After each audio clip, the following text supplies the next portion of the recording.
everybody, how are you? So what we are going to learn from this video? The abolition of slavery. This is the fifth section from this chapter, the French Revolution. Slavery had begun on the 17th century. And before start the explanation, you must know the meaning of slavery. Who are the slaves? Who are the slaves? Why they did work as a slave? So meaning of a slave, these people, they pick up from their home places and sell them into the market, and where they made a hard work without any pay. So many countries, they get their work done through the slavery, and Europe was one of them.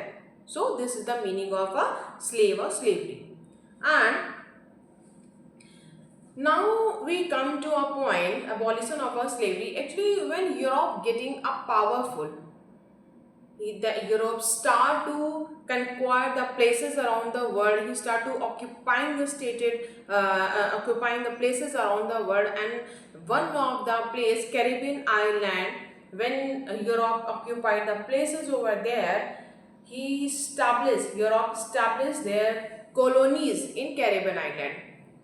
The places in Caribbean island, there were places Martinique, Guadeloupe and Saint Domingos. These were the places in Caribbean island where Europe established its plantation, established its colonies, and in colonies he established their plantation, and in that plantation they produced so many things like indigo, sugar, tea, coffee, tobacco and so on.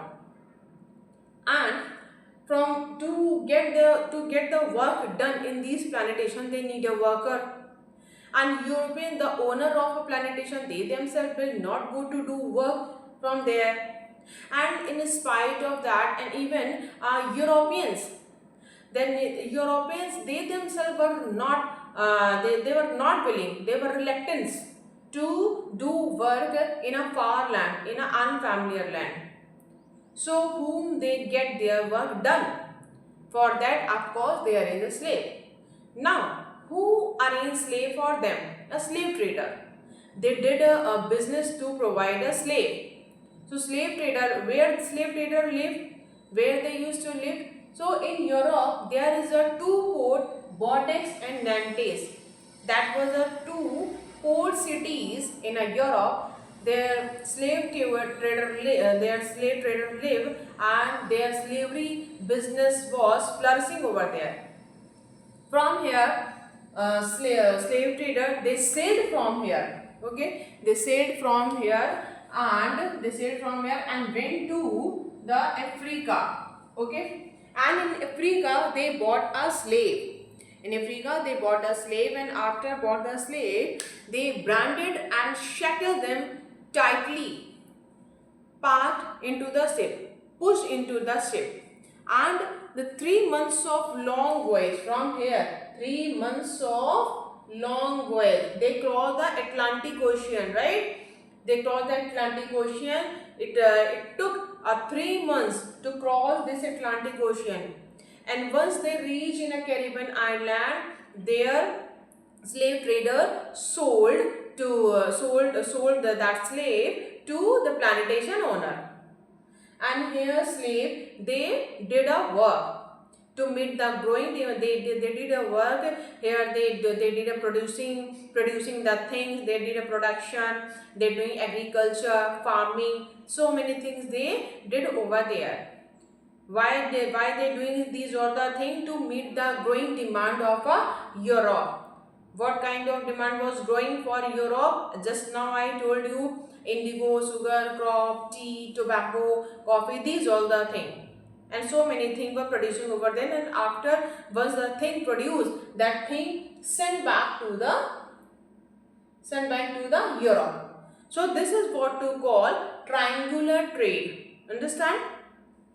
Now, question is raised, why nobody has done, why none has done the work to abolition of a slavery?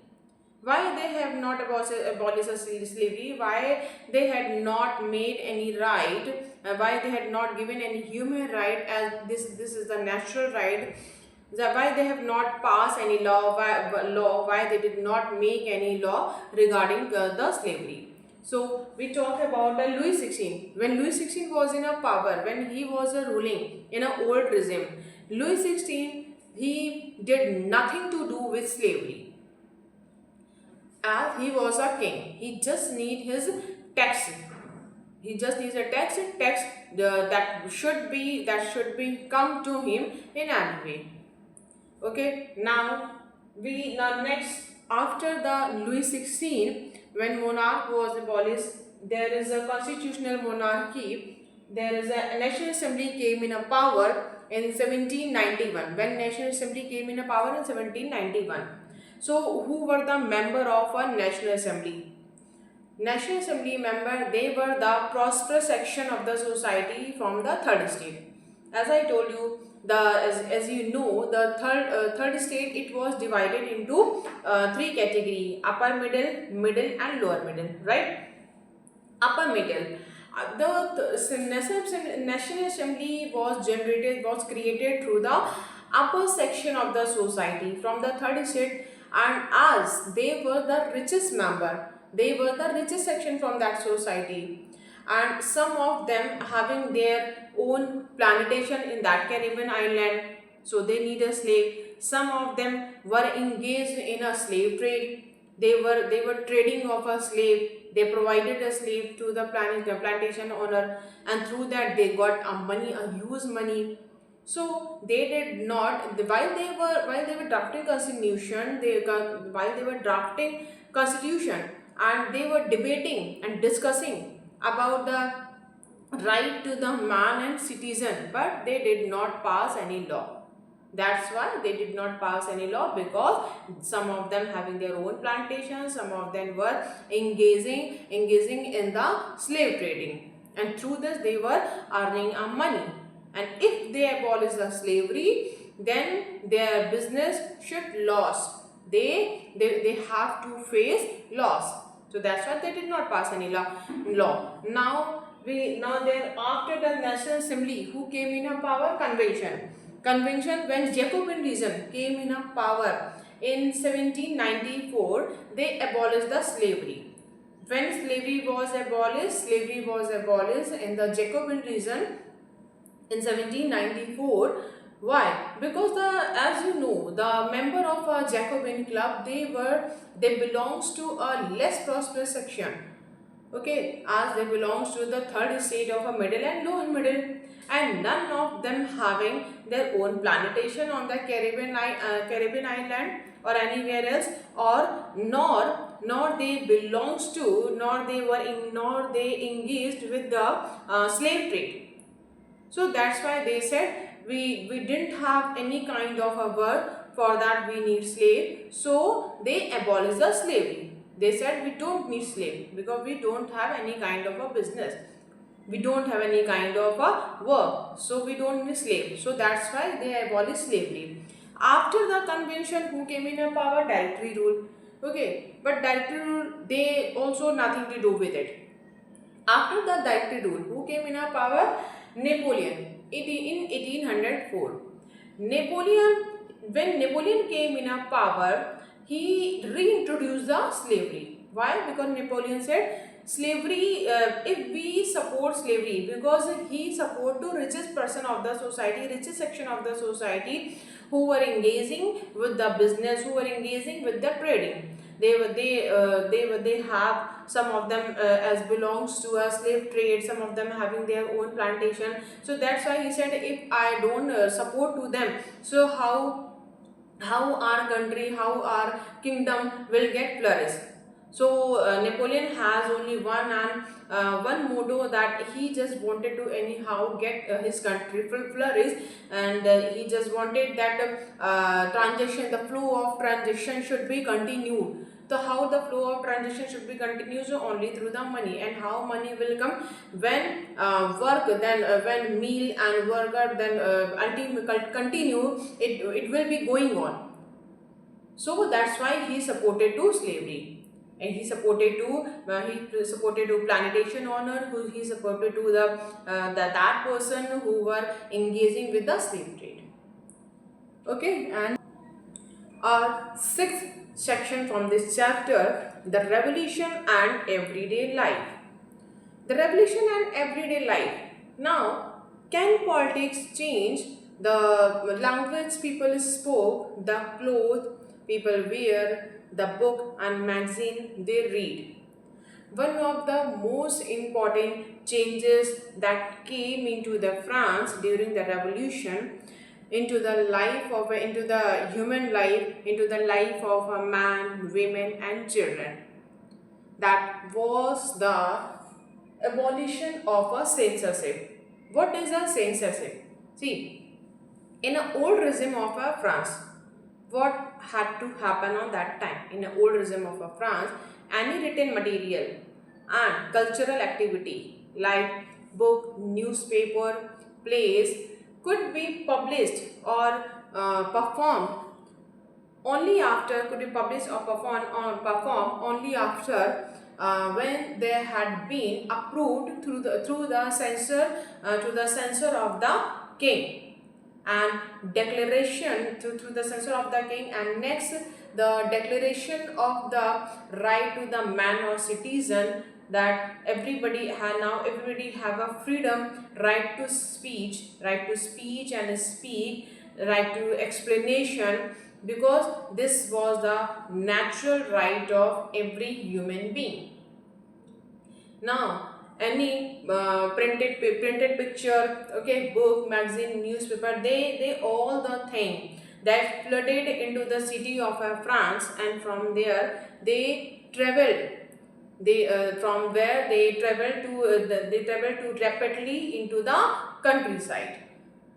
And the one of the most biggest changes, one of the most biggest revolution in the French most biggest revolution that came in a France, that was a freedom of a press.